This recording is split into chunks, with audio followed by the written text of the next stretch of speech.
Total mechanical energy in damped oscillation क्या लिखोगे आप? E equals to half M omega square, A square ही रहती, वही फार्मूला था आपका, यहाँ पे भी वही है, बट यहाँ पर टाइम के साथ ये भी वेरी करेगी और थोड़ी देर बाद और अदर फॉर्म्स ऑफ एनर्जी में चली जाएगी। तो A equals to A naught E raised to power minus B T upon 2m, ये था आपके एक्सप्रेशन।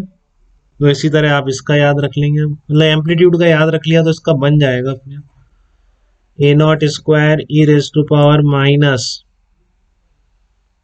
2 हट जाएगा यहाँ से, बस minus B T upon M हो जाएगा। तो ई का एक्सप्रेशन क्या बन गया? E naught E raised to power minus B T upon M. यहाँ पर ई क्या है आपकी? ई नॉट है टी इक्वल टू 0 पर टोटल मैकेनिकल एनर्जी। ठीक है, तो एम्पलीट्यूड और मैकेनिकल एनर्जी के फार्मूले मस्ट हैं डैम्प्ड ऑसिलेशन के लिए, ये आपको ध्यान रखने ही रखने हैं। ठीक है, एक प्रॉब्लम मैं आपको करा रहा हूँ, देखो इस तरह की आ जाए तो आप कर दीजिएगा। आगे ये रहा, फॉर ए डैम्प्ड ऑसिलेटर आपको दे रखा है, फॉर ए डैम्प्ड ऑसिलेटर क्या क्या गिवन है आपको? एम उसका गिवन है, मास ऑफ द ब्लॉक, वही स्प्रिंग ब्लॉक सिस्टम जैसा है, तो 200 ग्राम है। के कितना है? 90 न्यूटन पर मीटर है। एंड डैम्पिंग कांस्टेंट बोलते हैं, इसको ध्यान रखिएगा, बी को क्या बोलते हैं? Damping constant. Damping constant B equal to 40 gram पर सेकेंड दिया हुआ है, ये ध्यान से यूज करनी है वैल्यूज, 40 ग्राम पर सेकेंड है। तो फाइंड आउट, पहला आपसे पूछ रहा है find out time period of oscillation. Period of oscillation वही बोला जाता है इसमें, 2 pi under root M by K. Period of oscillation वही रहता है, वो डैम्पिंग से चेंज नहीं होता। ठीक है, बी पार्ट पूछ रहा है time taken for the amplitude to drop half of its initial value. B पूछ रहा है time taken to drop amplitude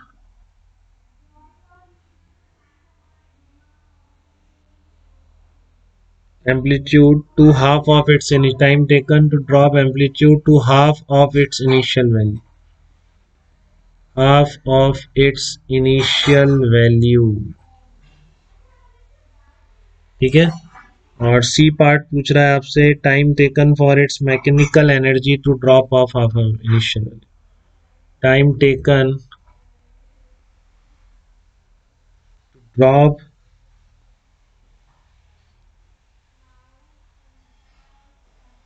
energy to half of its initial value, energy to half of its initial value, half of its initial value। तो कर लेंगे आप, ऐसा कुछ नहीं है इसमें। देखें, सबसे पहले तो टाइम पीरियड तो वैसे निकलेगा बेटा, 2 pi under root M by K ही रहेगा टाइम पीरियड, इसमें टाइम पीरियड चेंज नहीं होगा।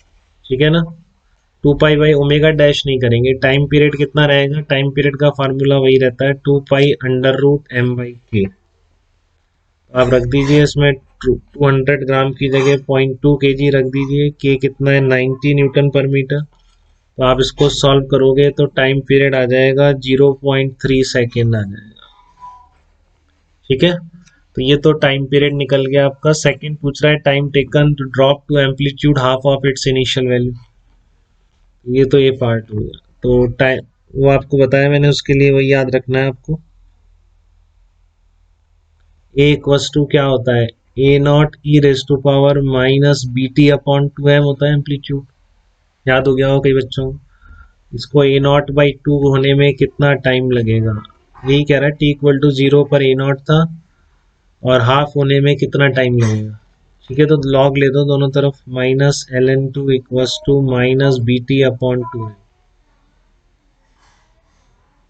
ठीक है, तो टाइम कितना आ गया आपका? 2m एल एन टू आ गया, 2m L N two upon B आ गया, और एम और बी आपको दे रखा है सब इसने। ठीक है ना, एल एन टू की वैल्यू 0.693 होती है। एम दिया हुआ है, कितना दिया हुआ है? एम 200 ग्राम, और फिर बी भी ग्राम पर सेकंड में रख दोगे तो आ जाएगा। एम 200 दिया हुआ है, ये एल एन टू 0.693 होता है, और बी आपका 40। तो सॉल्व कर लो आप इसको, 6.93 आ जाएगा। कट गया ना, ये आ जाएगा 6.93 सेकेंड पर एम्पलीट्यूड हाफ हो जाएगा। ठीक है।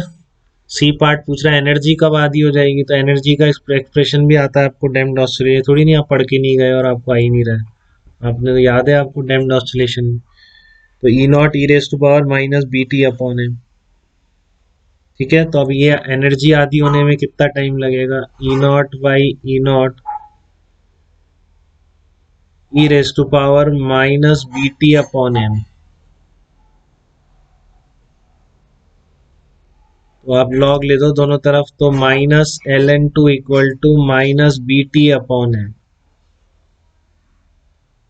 ठीक है, तो आपका टाइम कितना आ गया, देखो टाइम आ गया M into L N two upon B आ गया, M into L N two upon B. तो एम वही है आपका 200, ये आपका 0.693 है। ठीक है, और ये 40 ग्राम पर सेकंड है, इसलिए ग्राम ग्राम में रह दिया मैंने।